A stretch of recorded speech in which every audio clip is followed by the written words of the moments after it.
This is the Escape Podcast for Star Wars The Old Republic. This week, we're going to jump on the PTS and check out what's going on there with the new preview window and look through that PTS update blog post that went up on the website this week, which looks really interesting. This broadcast astromech is EPC 284. And playing alongside me is Seema. Hi, Seema. How's it going? Hey, Max. Things are going very well. Let's see, it's Tuesday night that we're recording this week, so I am here to report that we just finished MFN. And we actually did so much this week. We were aiming for medium target because we're still sort of half focused on OSIS stuff. And we're already like 2/3 of the way there. Just from MFN, we actually went into the Rackle tunnels and did Rampage there because we were gonna wait and see if some more people showed up because we didn't want to do the Isles with 12 because we've gone down that path before. Doesn't always end well. So we did some rampaging here, rampaging there. We also lucked out, and well, I say lucked out, but we were searching for, on all the instances, the lurker, and we killed him. And I actually managed to get one of my Rackle pets out, so I got part of that achievement, progress on that achievement with having a Rackle out when you kill the lurker. Oh yeah, which Rackle? Contaminated. Do you have No, like midnight. I had the midnight one out. Do you have like a list somewhere so you can keep track? I mean, that's where I think I'm at because I have a couple left to do, but I never remember, and then I see the lurker and I'm like, oh, I'm never gonna. Well, we were looking for the lurker, so while Okay. everyone was advancing my rampage target, I looked in the interface and saw which ones I didn't have, and then went to see if I had any Rackles that would match it. And that was the only one that I had that would match it. But then later on, we stopped by the Jawa vendor, and I bought 2 more. But anyway, so yeah, we killed the lurker, and I knew when we transferred, like when you go from one instance to the other, that he was going to despawn. So I put him on a button so I could instantly call him. So that's the reason I managed to get him. Clever girl. Yeah. I was, I had purpose. Yeah, excellent.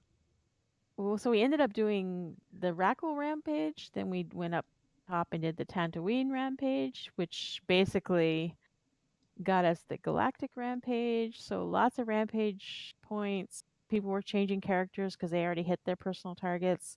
The Lurker is by itself is like 5,000, so that's almost like doing a whole operation. Yeah, so lots of stuff going on with MFN.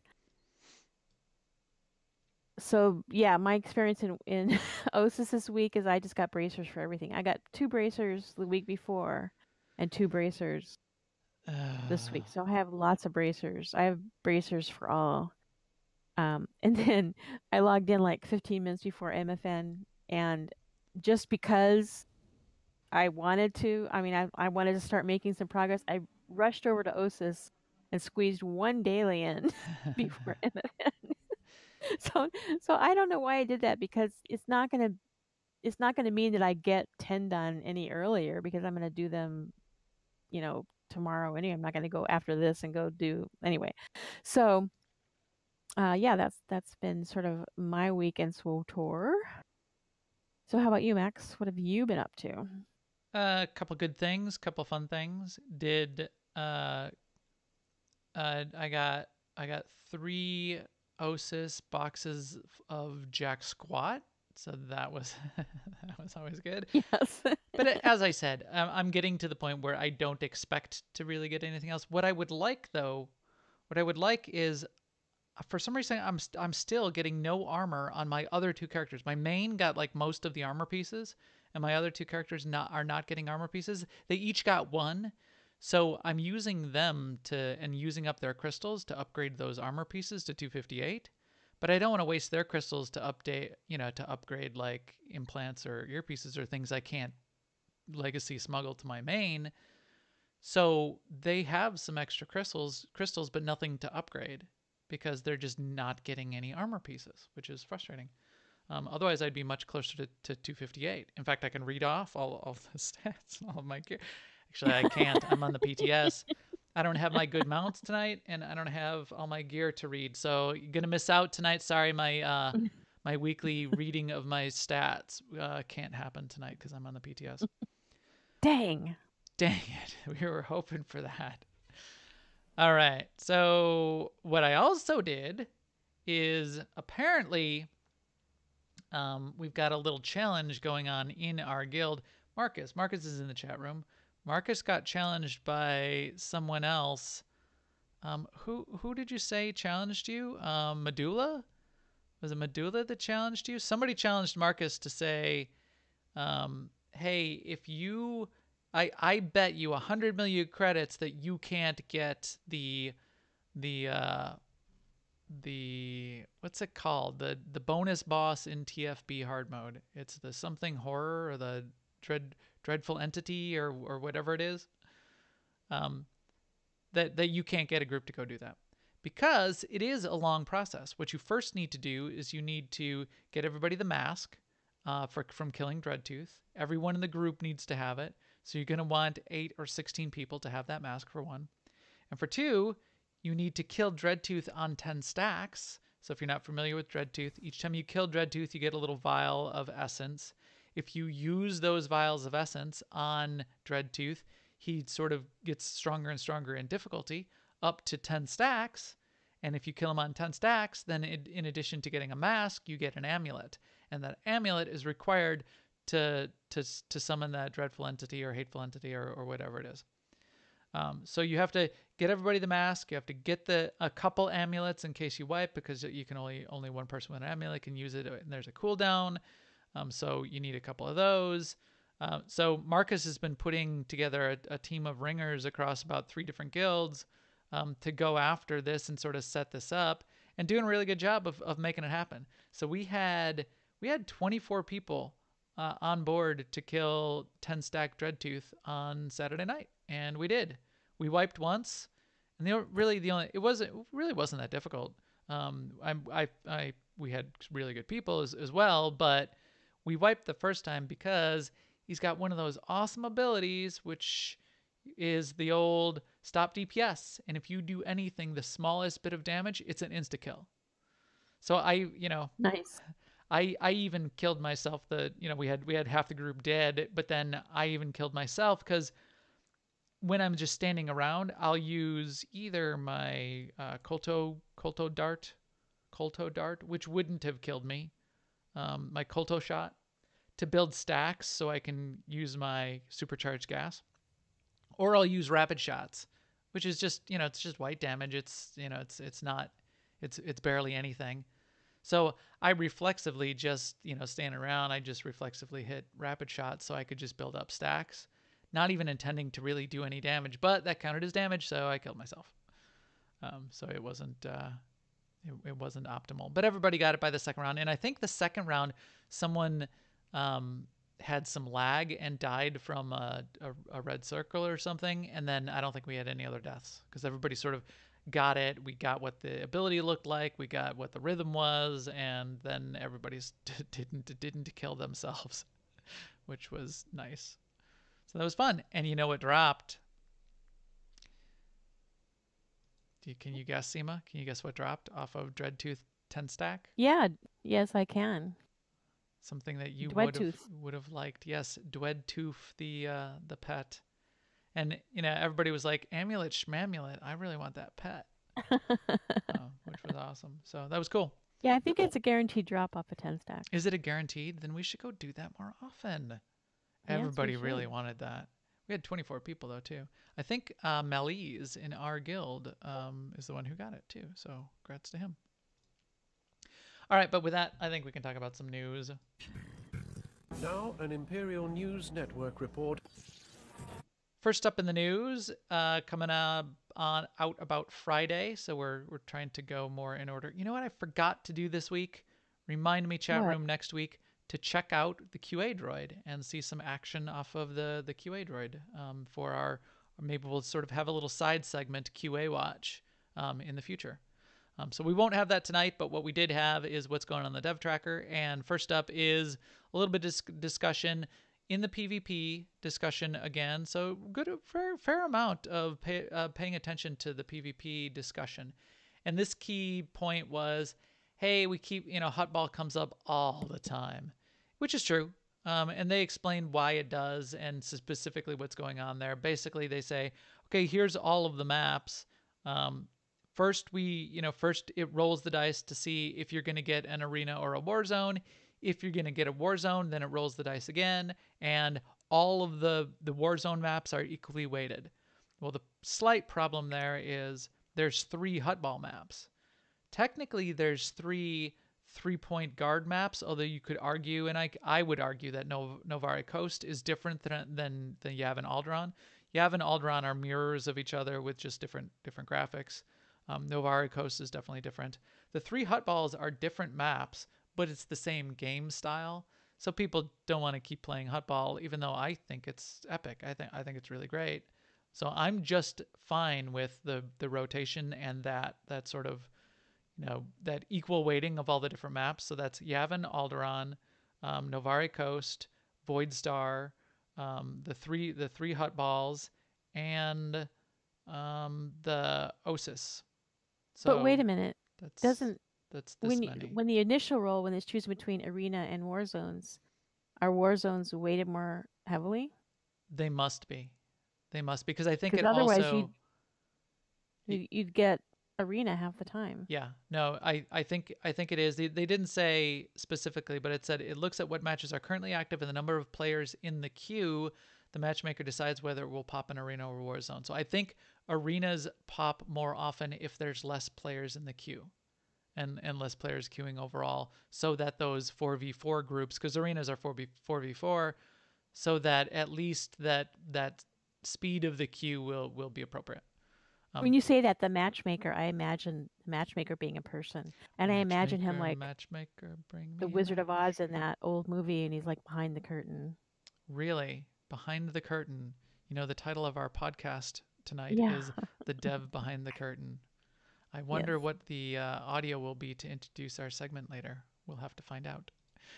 Anyway, that's Sorry what's up about for PvP Hutball. Oh man, I suck. Okay. No, it's foreshadowing.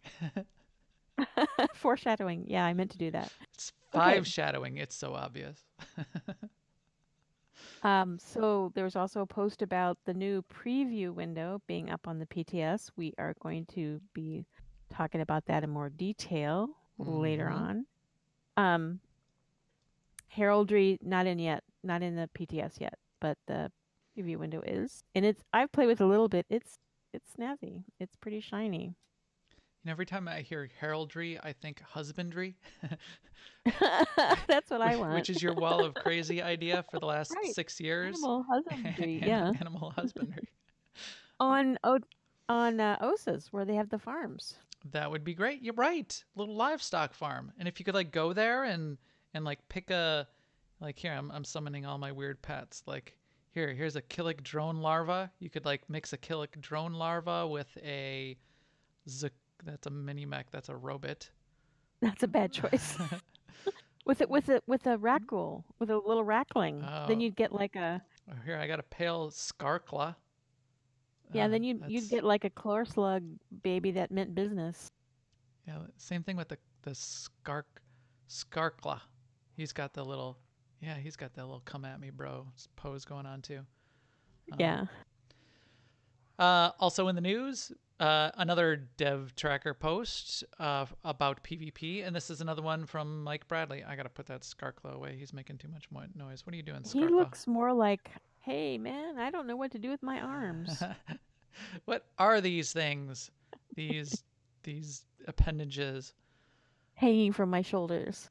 Mike Bradley says, hey, yeah, so it's sort of a general discussion about win trading again and some more detail on win trading. So people said, can you at least tell us, what the broad numbers of punishment are?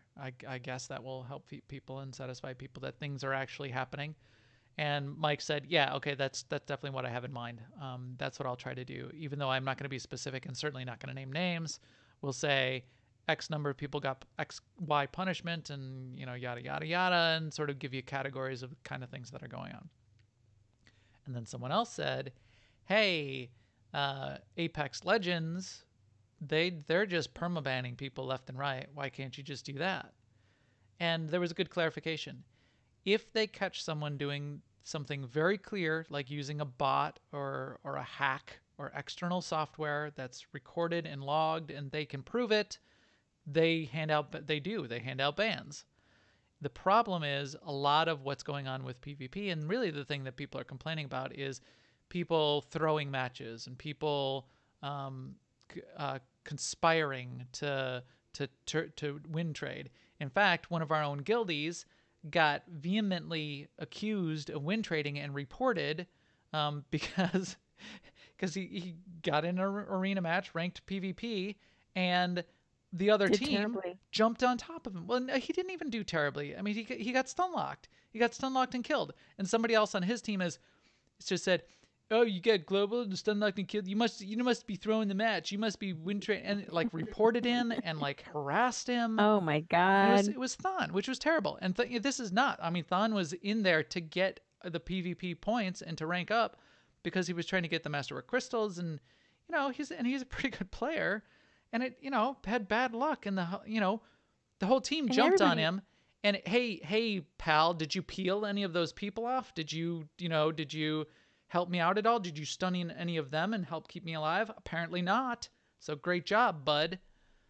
Anyway, that makes me angry. All of the unfun parts of what's going on in some of those ranked matches sometimes. But because of that, they can't just say, "Oh, anybody who gets reported as a win trader, we're just going to ban them," because you'd get somebody like Thon that would get banned, and that's not appropriate. So that's what Mike Bradley's talking about. right. Well, and I was thinking too, like for us who we have guilds on both sides, if we ever do like event where we're PvPing against each other, that could also be taken as something staged for an end result if you didn't know what was going on. Right. Because we're in Discord together, we know what's going on, and yeah. Anyway, Yeah. So it's you can imagine it's difficult. guild perk rotation. There was a post clarifying that, and then a post clarifying the clarification. But basically, the perks rotate every other Tuesday at the strike of midnight. Midnight GMT. You know,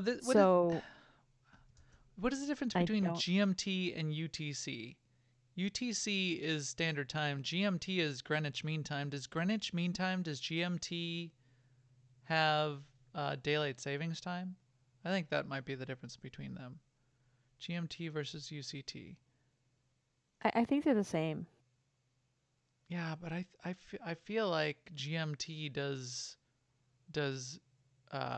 Oh, I see.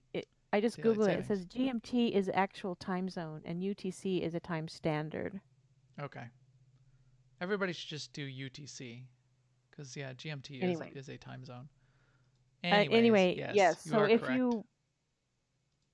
yeah, I mean, so like, yeah, it's the strike of midnight. So basically, when Monday crosses over into Tuesday. Excellent. That's midnight of Monday. What I could not find in this post, or I didn't do much reading in the post, but so is this the start of it? Yeah, this is the start of it right here. Why is it of such importance? Besides just wanting to know in general. I mean, they knew in general that it was around midnight or so on the day it's supposed to expire. I guess if you're logging in specifically to set the new perk so that your guild doesn't ever go perkless, maybe you'd want to know so that you didn't log in and wait an hour. Maybe. I don't know. Hey, mattered to somebody. I didn't know if there was some, I don't know why it isn't optimization just or trick or why or doesn't something that we everything should... just reset at reset? I don't know. Good question.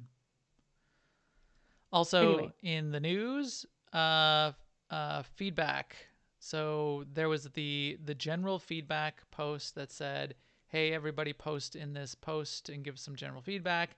And then there wasn't much yellow text then for a few weeks, and people got a little antsy about that and said we want more yellow text. So Eric posted in that thread and said, yes, we're continuing to watch this feedback thread in addition to all the other places they're posting, and they're posting multiple people from the dev team are posting in multiple places across the forums, engaging with the community. So yeah, if your particular, they're also, the discussion goes on and says, okay, you responded to a couple things, you got some nice discussion going on about PvP, but you didn't talk about the thing I want to hear about. Like, is unassembled components anything anymore? Is Galactic Command obsolete? Why aren't you guys clarifying that right now? Okay, well, I'm sure they're gonna need to work up to some of that. Those are still good questions. It's no doubt about that. But it's not. With the amount of time that we see them interacting with the forums, I think we can be confident that a lot of this is still getting looked at, which is nice. and speaking of feedback, this is kind of backwards the other way around. But if you read that thread, going back to the preview window update on the PTS, there's some really good feedback from players where they painstakingly tested a lot of things and gave feedback on like this particular toy doesn't do this. And there's people putting real work into it, which I appreciate. Thank you for doing that. Right. And I think as people recognize that the team is in there paying attention, it's incenting people to provide that really good feedback, which is the way that's supposed to work. So good job on BioWare in creating an environment where people feel like they're being listened to, and then really good job by the community to respond to that and get that feedback out there. I've noticed a couple things. I guess I should provide some feedback, and we'll get into it here in a second with the preview window. The chat room's already saying, Death Row was saying there that the preview window's looking great. I completely agree. I think it's really cool. I noticed a couple things though when I was looking at it. I should provide that feedback because now we know that they're paying attention, and there's a reason to provide that to make the game better. What's our last But one before we up in the leave the dev news, tracker? there's one last thing, and that is This is a good one. there. You used to be able to use some of the story characters like Darth Mar as a companion outside of the chapters that he was in. But apparently that was a bug, so that got fixed, and now you can't do that anymore. But people are asking for that to be reinstated, and I guess Eric says that yeah, that was a bug that we fixed, but we don't see that it's really game breaking, so we'll try to unfix that bug. Right. So this is an interesting one of BioWare. Why won't you put that bug back? that bug we liked. We want that bug back. And BioWare is saying, yeah, all right, we kind of like that bug too. We'll try to get it back. It's not as easy as just as with any of these. They can't just do a rollback because there was a bunch of other things that sort of got fixed as part of that. But they'll try to implement that as a feature the right way moving forward, so that you can have Darth Mar. Find some way for you to get Darth Mar back. They should just put Darth Mar on that console. I'm sure, again, it's not as easy as that. I can say whatever I want. They should just blah blah blah. Like that's actually going to work. But there is that console in your Odessan Stronghold where you can get your missing companions back from your class story if they're not currently with you. That would be a good interface to be able to get a companion like that out of the chapters. Maybe that's a possible path to get that. In guild news, we had our monthly Epic Guild activity on Friday, and it was PvP focused. So this was mostly about, two things. One, getting in there for people that had never even seen some of those maps. To be able to see the maps. I missed one map when I was describing my 8th. There's actually 9. The 9th one is it on? It's the one that with the two zones and they explode. It sort of looks like TFB. So I think there's 9 maps. Anyway, we got in a couple of those war zones. We had 2 groups going. It was those private groups. It was that feature where you could challenge another group. So it was a group v group challenge, and we had groups. I think we had 2 groups of 6 to 8 throughout the night, and we got in there. We were able to just tour the map, show everybody what it looked like, explain the objectives, explain what you do, explain some of the different kinds of strategies, and then shoot me. Apparently, that seemed Yes, that was to be the yeah. main objective. But still, it was quite cool. And we did that last, or the two megas ago. We did that in GSF. This time we did it in the PvP maps, and I really love having that feature, and I'm really glad they did that. I still think we're underutilizing it, and we could probably do it a little bit more. But not everybody likes to PvP. But the I idea of appreciate everyone who went the extra mile to shoot Max, because I couldn't make it, but that was the one request I had, was for everyone to try and kill Max. yeah, thanks for that. That's great. You're welcome. What else we got in Guild News, Seema? It's because you're a celebrity. In my own mind. Okay. Yeah, this is a big one. March 29th, there's going to be some, if you are in Boston, March 29th is the weekend of PAX East, and there's going to be some AIE peeps there. So if you would like to meet up with some other AIE folks, or just some other people who play SWTOR, just jump into our Discord and help in the planning on the details. Yeah, I think Marcus has. So we definitely have a solid core of AIE SWTOR people that are going to be there. I think Marcus has also talked it up on the Working Class Nerds podcast, so we're certainly mentioning it here. I think it might be a relatively sizable little SWTOR meetup in general. So check it out. Check in there with Marcus, and hopefully you can join.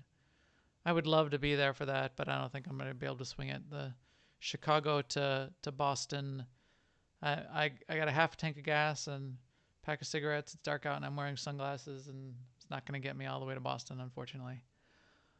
Even with the sunglasses? Even with the sunglasses. Blues Brothers reference. Shout out to the chat room. Thank you very much. Thank you for helping out, answering questions. And no, BC, I'm not talking about Void Star. I'm talking about the one with the two the 2 points, one on each side, and you got to run the cubes from the middle out to the sides, and then once every 3 minutes they explode, and you got to run back into the center in the building. I forgot what that one was called. But see, that interaction of answering those questions and helping us out, that's what I rely on the chat room for, and it's really awesome. So thank you all. We will talk to you after the show. But for now, we will talk about the PTS, where we are standing currently, and we will talk about the devs behind the curtain in this awesome blog post that they put together. Maybe you remember this from one of the chapters, Seema.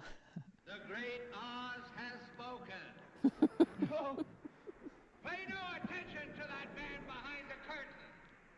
The great Oz has spoken. Who are you?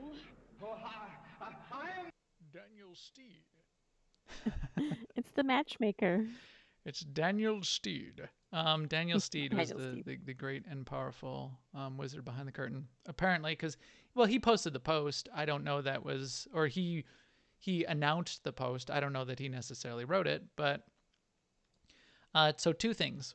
One was, hey, the PTS is up, and the primary thing on the PTS, which we'll definitely take a look at here in game, is the preview window, and it is very cool. And then the other thing was this long post that talked about some of the work that they're doing under the hood. So apparently they can toggle the hood for dev posts.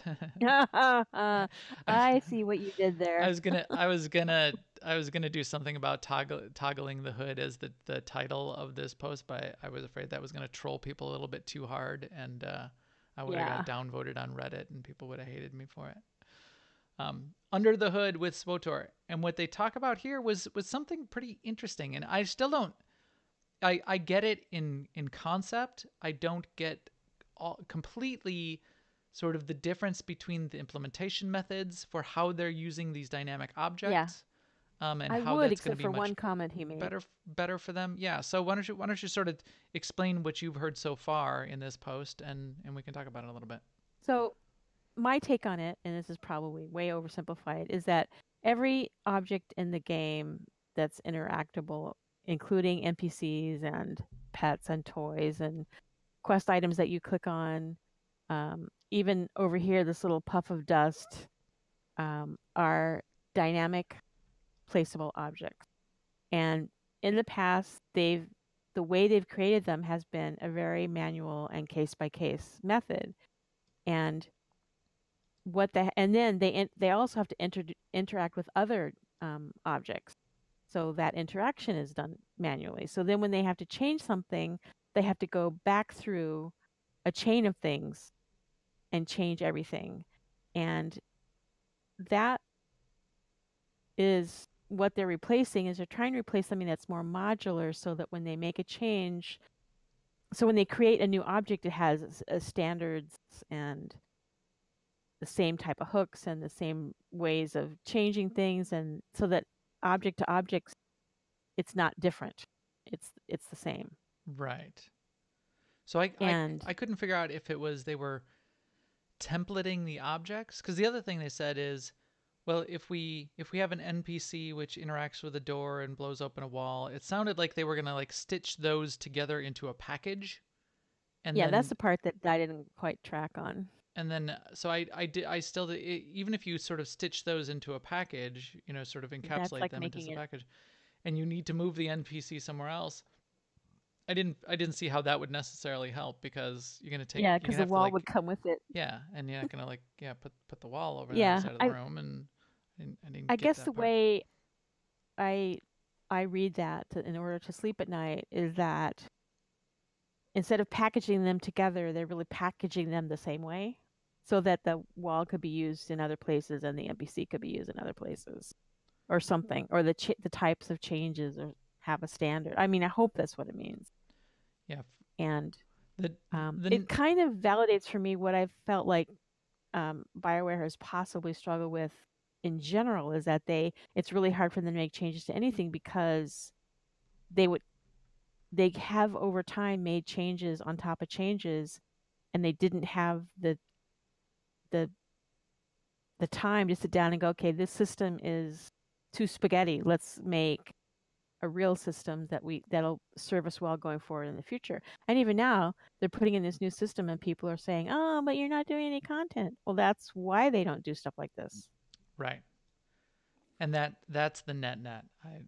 I believe in what it sounds like is, yeah, it's some extra work, but once we get this extra work done, then the opportunity and the time it takes to just implement content in general, you know, sort of the kind of content, not just a vanilla non-interactable dead map, but the kind of content that might be part of a new world event, the kind of content that might be part of new side quests, or discoverable, you know, new discoverable hunt for a new crystal, or the kinds of things they did around the tauntaun mounts and nests, might make it easier to implement more of those things over time. I mean, we've been asking for a Right. new world event for forever now.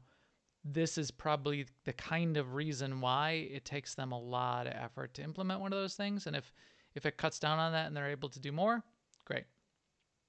And like if they're able to do something like, say, classify each different type of dynamic object as a quest item, for instance, or like be able to tag it as a quest item, then maybe in the future that would, I'm not saying that they're going to do this, but it would give them the capability to say, with quest items, they'll behave this different way from other quest items, like say make them more permanent, or make them multi-taggable, or something like that.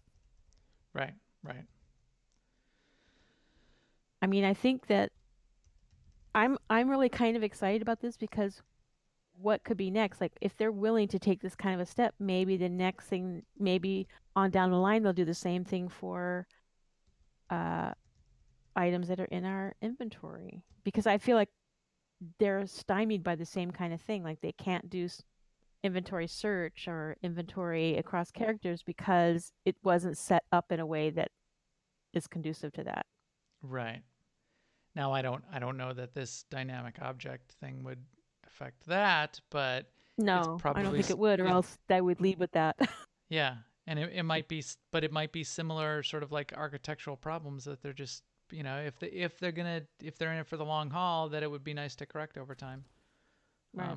Like, you know, like indexes and and search algorithms, which, yeah, just put them in, please. So yeah, that's pretty interesting. So that was part one. And going through that post, I would definitely recommend, because it's also just a good opportunity to see them, as they said, they look under the hood, pull back the curtain, take a look, and hear a little bit about some of the kind of dev work that's going on behind the scenes. So nice. I would certainly like to hear more of that. The other thing that they certainly talked about, and we can see here on the PTS, is the preview window. Now I'm on the PTS. I had to reinstall the PTS so I don't have my custom UI, and I did zoom in my UI, so I know it looks ridiculous here on the screen. All my buttons are really big. But that's so I can open up my inventory, and I can open up the preview window, do a control left click on an object, and check out this new preview window. So there's a couple things I noticed right off the bat, and they said this was part of the design, which was make it much easier to see what items you're previewing on top of your current armor set.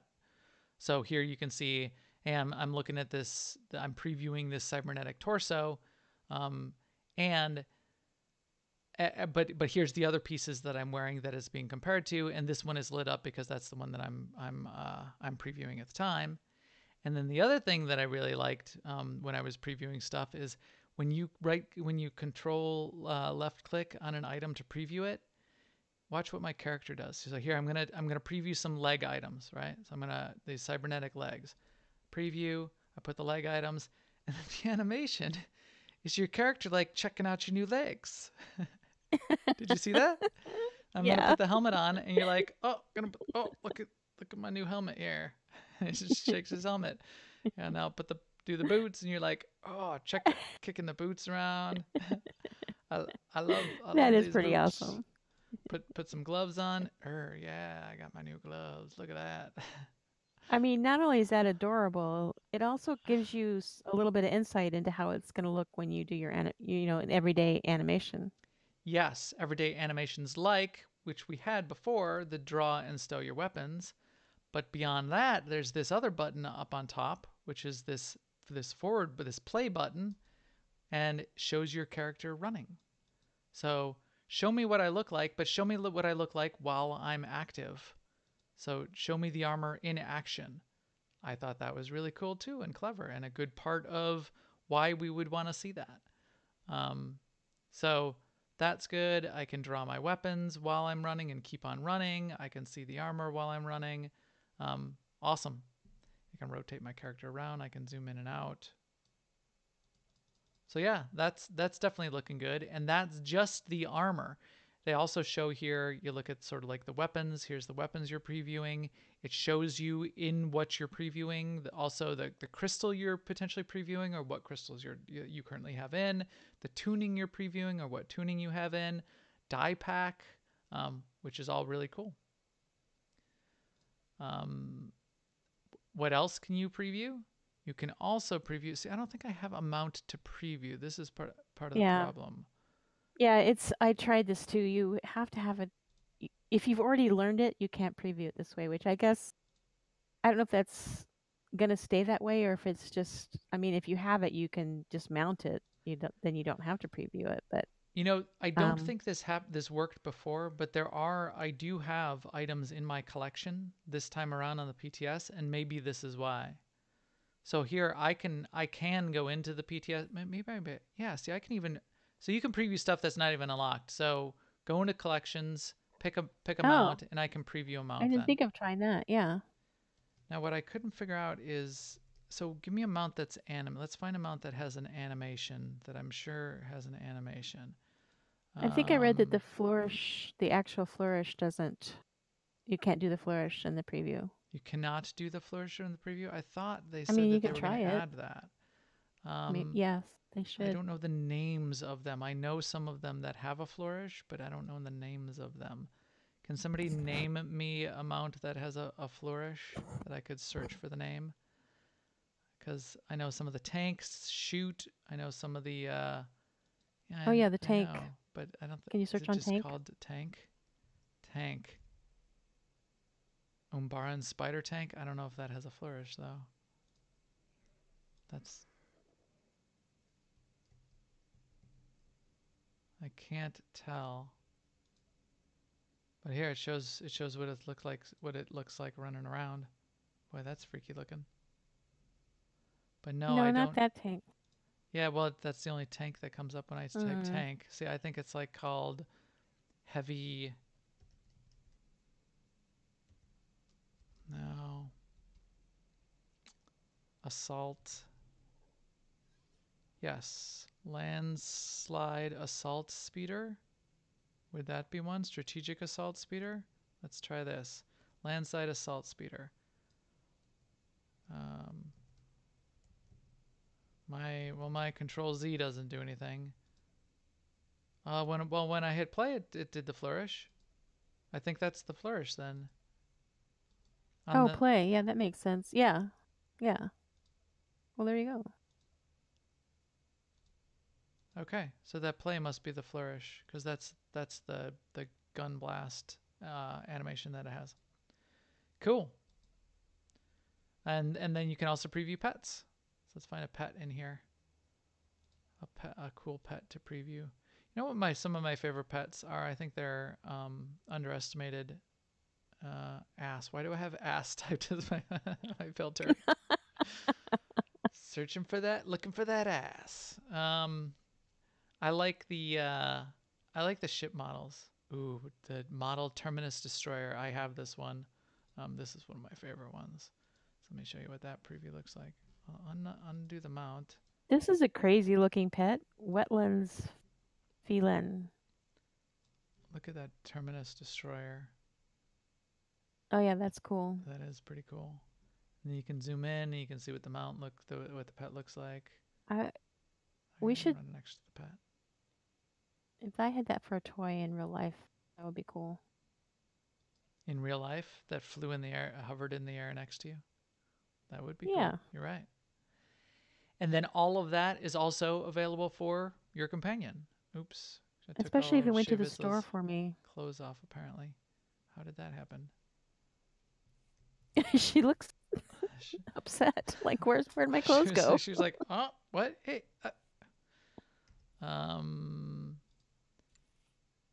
So the problem is I'm previewing things that she's already wearing. So there's her default set. It took her helmet off though, which I don't know why. So this is why I think it's that, like, this as an example is a little bit buggy because she's got a helmet on, but the helmet isn't showing up as something that she's wearing, but you can see here in game, she's got the helmet on. So this would be an example of something I could potentially submit as a bit of feedback. But here now I can, and she does sort of the same animations. You put the leg stuff on her and she checks her legs out. Oh, look, my human legs are back. And then I also, I skipped it. You can preview, I'll get that helmet off, reset. There's a reset button up here. You can preview toys. So Life Day Surprise. I preview the toy and it shows the animation of that recharge item. I don't know if it's all toys. They definitely said recharge items. So I think it's the recharge item specifically. See, that's the what's in the box. What's in the box? I can do the celebration mishap, which is the fireworks that explode everywhere and catch on fire, which is pretty hilarious. Yes, that was the first thing I tried to preview. Some of them, this is another one where they may just leave it, but here's where you can see where the art and the preview gets a little weird. Like here's the Colto tank preview. The problem with some of the platform preview, the platform devices like this and like the Sarlacc pit is there's actual a whole big part of it that's designed to be underground, so that underground. it's so if you're on a slope that there's still pieces of it that make it so there's not like gaps underneath the animation, but it makes it look really weird in the preview for one. Oops, that wasn't a preview. And the other thing that looks weird is the fluid is not green in the preview. And like in real life, the the fluid in here. No, it's not. Oh, I guess so. Okay, so it looks the same. Then it's just the underground part that looked a little weird. I thought that was green. Did they change that? Why is my Colto tank not green? That's not Colto is not clear like that. De heck. De heck do you mean? What the heck? I'm pretty sure that used to be green, didn't it? I don't know. Anyways, that was an excellent addition to the preview window as well. I know when I shoot Colto on my Commando, it's green. Yeah, it's a green snot going all over the screen. And that's green. There, my Colto there, gas. You just sneezed all over us here, over there. And I got my little green, and the Commandos have the green beam. Right, that's what I. Yeah. Oh, the green laser beam. So yeah. Yep. And as the chat room said, yes, I think this is cool. I think they did a good job. This plus Guild Heraldry as the only two features coming in the next update. Yeah, I kind of wish, you know, as the chat room was mentioning, I think Death Row was saying, yeah, I kind of wish there was content. I get you're going to have updates from time to time. I still think there should always be, it would be optimal. Let me put it that way. I realize it can't be every update, but it would be optimal if there was a little bit of everything. If there was a little bit of PvE content, a little like one extra PvE thing, maybe a couple extra PvP touches, maybe a couple of extra feature updates, and then a couple extra infrastructure implementations. If you pick and choose from a few of the buckets every time, so here it was like quality of life plus infrastructure. Okay, I mean that's still better than nothing. But there's I think that's kind of the point content. of putting the post out, the blog post, because it's just explained that it does take a certain amount of effort, and yeah, it takes a village, if you know what I mean. So yeah, I get that. But still, yeah, I wish there was a continuation of the story or some of that story content that was coming as part of it. But hopefully we'll get that before long. And as we know, next month, not too long, we'll get Star Wars Celebration, and we will potentially get some actual news about stuff that might be coming later in the year. I mean, when we haven't mentioned this yet, but the way this blog post starts out is like, or when they ask themselves the question of why now, they say, well, some things we have in the future require this kind of work to be done too. Mm-hmm. So maybe we'll hear about something. Yep, that would be Star great. Wars Celebration, and we'll go, oh, I get it. Maybe we will. And my guess, as I've said before, is we'll hear about 6.0, and 6.0 will be a sizable traditional expansion is my prediction for a Star Wars Celebration announcement. And then SEMA's, I think SEMA's prediction is then October timeframe for a release of 6.0. Mm-hmm. October 8th, I think, is your prediction. Which, yeah, I'm thinking that might, you know, I think that's bold. I don't think it's. It is pretty bold. I could be off. I don't think it's super optimistic. I think that would be the right time. But yeah, I could definitely see it slipping to November, December, unfortunately, which I think is too long. But if they can get some things out before then and add to the story and develop the game a little bit in the meantime, then maybe that's okay. But I would love to see that. I would love to see the 6.0 come out at the end of summer. So I'm talking sort of like in the September timeframe. I think that would be the best for the game and for the community. August, September. But I think that's way too optimistic, unfortunately, especially if we want it to be an actual expansion, you know, with right. Everything we sort of mean by that. All right. So I mean, we got a little bit of news of Guild Heraldry. The only thing I saw when I hit G here is this little, they said Guild Heraldry is not in, but did you notice this little red patch that showed up when you hit G? Yeah, right. On the side of the window. So I think they're working on it. I think it'll show up. I do have questions. I'm interested to see what they implement there. Oh, I definitely think it's going to be on the PTS before it's in Yeah. the live game. Oh, I think it is too. I'm interested to see it. I'm interested to see. I mean, I think it'll be. I, I'm afraid it'll be mildly interesting. And us, even as a really guild-focused guild, I mean, we really care about our guild and our guilds, one on each side. I still am a little bit, we'll see how it ends up, but I'm still a little bit meh with this kind of thing. Most other games I have can't. Yeah. yeah, go ahead. I mean, I just don't know. I just don't know what it is. I mean, I yeah. I I feel like unless for me to get excited about it, we would have to be able to upload our logo, and I don't see that happening. No. If we have to draw something in game or pick from a list of things and just color them, I bet that's what it'll be. that's fine. Which That's is fine, fine, yeah. but Which I think is yeah. fine. So we'll pick something that, I mean, we have a designed guild logo. We have an art and a brand associated with it. So we have brand colors. We have graphic designers As that do a lot have of been part of that. guilds, Yeah, yeah. as do a lot of guilds. But so we'll get as close to that as we can, which is nice. And then what? I don't know where it's going to show up. So, when you hit U here, I bet it'll show up. Or when you hit G, I bet it'll show up there. Will you be able to, like, put a banner down on the ground and show it when you're out in the world? Maybe. Will you be able to, like, Well, with the hang new, a I deco in your mean, stronghold? they maybe not coming out the door, but they should be able to create stuff like that easier. They should, because they have the Dines. Yeah, the Dines. The DYNs, which I didn't get why they didn't call it DPOs or whatever the actual acronym would have been, because they are called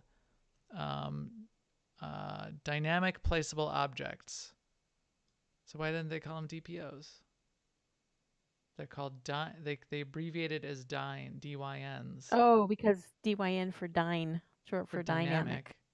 But they're dynamic. I mean, NPC isn't No, but mob is short nons. for mobile unit, right?